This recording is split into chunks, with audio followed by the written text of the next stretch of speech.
The Amiga was a computer created for creative types like me. It had a certain set of ideals in its design. The creators wanted people like me to take it and run with it and change the world. To some extent, it achieved that. But over the past 30 years, it's become more than just the computer, it's become the people using the computer. Today, the Amiga is the Amiga community. We have events like these all over the world. The community is expanding. There are more and more people getting interested in not just what it was, but what it can do today, and getting as much enjoyment, if not more, out of it now, and they will in the future than they ever did back in the 80s. It's an amazing creation, and it's created an amazing thing that we all have and we all share together, and hopefully this will continue on for many years to come. The end of Commodore is no longer a shock, and everyone who loves the Amiga has realized that we're all Amiga. It's just really nice to kind of see the whole scene growing. Who would have thought it would be expanding rather than reducing? It blows my mind that we're here in Germany at an event with about 1,000 people who've come here to celebrate this machine that hasn't been on sale for almost 25 years. Even though the original hardware is dying, as long as we have the documentation what the hardware is doing, we can just take that knowledge and put it into new ICs. Whether it's classic Amigas, next generation Amigas, emulation, FPGA, it doesn't matter. Amiga's back in business. I hope next year many more people again have a new Amiga in their hands and can participate enjoying the old games and new games for Amiga.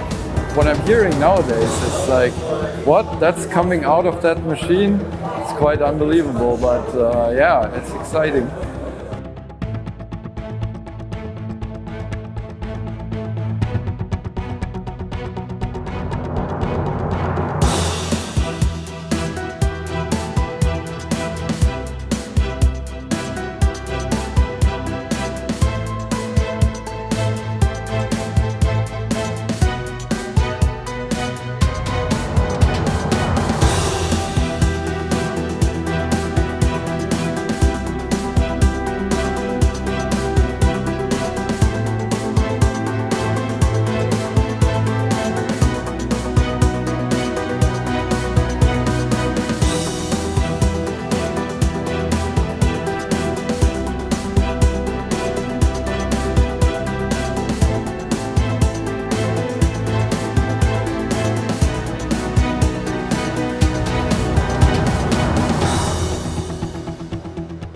To my astonishment, there's still hundreds of thousands of people still actively using Amiga computers to this day.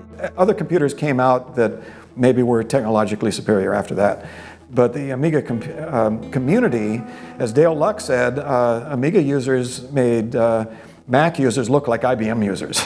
How groundbreaking it was in its day, and all the advances that went into that, and all the lives that were actually changed because of that technology 30 years ago.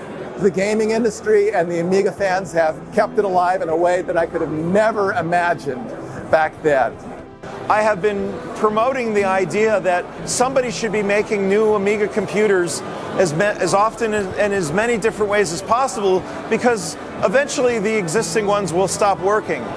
Not only have there been a ton of great games to come out the past couple of years for the Amiga, but the future is looking really, really bright as well. I mean, I could go as far as to say that it's never been a better time to be into Amiga gaming. Of course, back in the day, back in the heyday, it was phenomenal. Amiga games were better than the other systems, and they had amazing graphics, amazing visuals. But now, here we are, 30 years later, 40 years later, and the Amiga is still impressing us. People are still designing these games that are taking the Amiga and pushing it to places that, we never dreamed of back then. It's really quite remarkable, and there's never been a better time to be in the Amiga community, in my opinion. Amiga forever.